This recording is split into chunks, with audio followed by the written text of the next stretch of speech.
ایک عملی پروگرام ترتیب دیا ہے، اس کے نکات میں آپ کے سامنے رکھ دیتا ہوں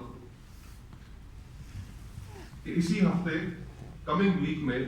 اسلام آباد میں ایک قومی مشاورتی کانفرنس بلائی جائے گی، جہاں تمام دیگر سیاسی جماعتوں، civil society organisations, human rights organisations, معاشرے کے دیگر طبقات، ان سب کے ساتھ مل کر 27ویں آئینی ترمیم اور موجودہ صورتحال کے حوالے سے ایک لائحہ عمل بنایا جائے گا اسی ہفتے۔ ہم نے یہ بھی فیصلہ کیا ہے کہ 27ویں ترمیم کی جعلی منظوری اور 1973 کے عمرانی معاہدے کی پامالی اور بربادی کے خلاف فارم 47 کی اسمبلیوں سے منظوری کے اگلے دن ملک بھر میں یوم سیاہ منایا جائے۔ اس روز عوام سے ہماری اپیل ہوگی کہ جس طرح آج ہم نے سیاہ پٹیاں باندھ رکھی ہیں،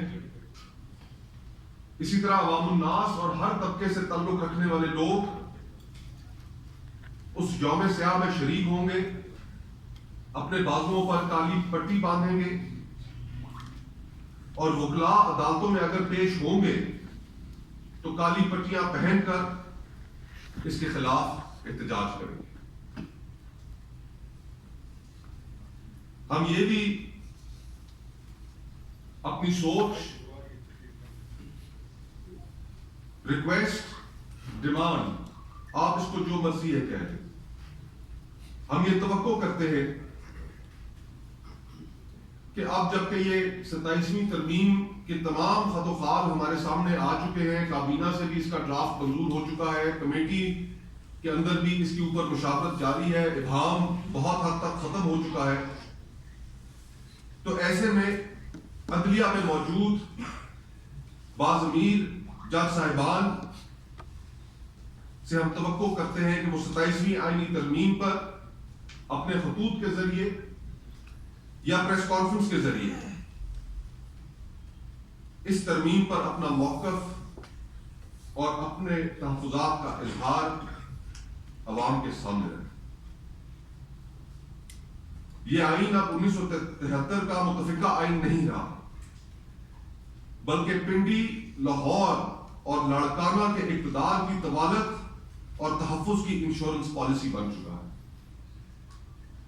اس ضمن میں ہمارا مطالبہ ہے کہ یا تو آئین کو اس کی اصل شکل میں 18ویں ترمیم تک بحال کیا جائے، اس کے لیے ہم جدوجہد کریں گے، یا پھر پاکستان میں ایک نئے عمرانی معاہدے کی نئی بحث و تمہیز کا آغاز کیا جائے۔ ہم نے یہ بھی فیصلہ کیا ہے کہ قومی مشاورتی کانفرنس کے بعد ملک گیر جلسے جلوسوں، کارنر میٹنگز کا آغاز ہو، اور اس کے لیے لائحہ عمل قومی کانفرنس کے فوراً بعد اسی ہفتے وہ عوام کے سامنے رکھ دیا جائے گا۔ ہمیں عوامی رائے سازی کا بھی آغاز کرنا ہوگا، اور اس کے لیے ہم ایک کمیٹی تشکیل دیں گے جو سول سوسائٹی، میڈیا اور کاروباری طبقے، دیگر طبقات سے بامعنی حمایت اور مشاورت کا سلسلہ شروع کریں گے۔ اس مشاورت کو ہم صرف اوپر کی سطح تک محدود نہیں رکھیں گے، یہ کمیٹیاں یونین کاؤنسل لیول تک ہم پھیلائیں گے، تاجر تنظیمیں، کسان تنظیمیں، محلے یا علاقے کے بااثر نمائندگان ان تک لے کے جائیں گے اور ان کو بھی اس میں شمولیت کی دعوت دیں گے۔ عوامی رائے سازی کے لیے اس پر غیر ملکی اور ملکی جرائد و اخبارات میں پاکستان کا مقدمہ، پاکستان کے عوام کا مقدمہ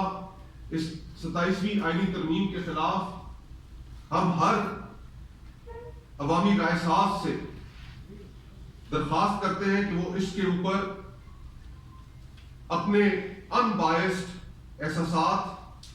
خیالات الفاظ کی شکل میں قوم کے سامنے رکھیں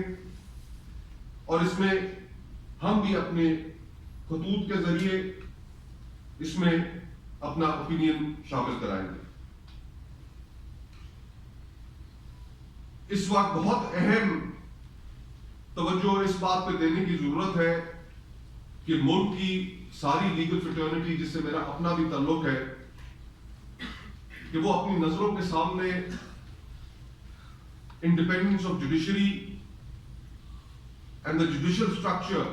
دیٹ وی ورک ود وہ اب اس طرح کا نہیں رہے گا, وہ منہدم کیا جا رہا ہے. بار کاؤنسلز کا, وکیلوں کا, لیگل فریٹرنٹی کا اس کے اندر کردار کلیدی ہوگا. ہم ان سے بھی مطالبہ کرتے ہیں کہ بار کاؤنسلز اور وکلا تنظیمیں اس تحریک میں شمولیت کو یقینی بنائیں اور ہم اس قومی کانفرنس میں یہ دعوت ان تک بھی پہنچائیں گے اور ان کی انشاءاللہ تعالیٰ آپ دیکھیں گے کہ ایک بڑی تعداد اس قومی کانفرنس میں شریک ہوگی. اور ساتھ ہی ساتھ ہم یہ بھی اپیل کرتے ہیں کہ جو ریٹائرڈ سپریم کورٹ اور ہائی کورٹس کے جج صاحبان ہیں, ہم ایک وفد تشکیل دے کر ان سے بھی ملاقات کریں گے اور ان سے بھی ہم یہ توقع کرتے ہیں کہ وہ ادارہ جس کے اندر انہوں نے اپنی زندگیاں گزاری, سرو کیا, آج اس ادارے کو مٹانے کے لیے حکومت 27ویں ترمیم کے ذریعے حملہ آور ہے, اس میں وہ بھی ہمارا ساتھ دے. اس موقع پر یہ کچھ چیزیں تھیں جو ہم نے طے کی ہیں اور انشاءاللہ تعالی تاریخوں کے ساتھ اس نیشنل کانفرنس, قومی کانفرنس کے بعد جلسے جلوس اور دیگر ایکٹیویٹیز کا جو اسکیڈول ہے وہ اسی ہفتے انشاءاللہ تعالی آپ کے سامنے رکھ دیا جائے گا.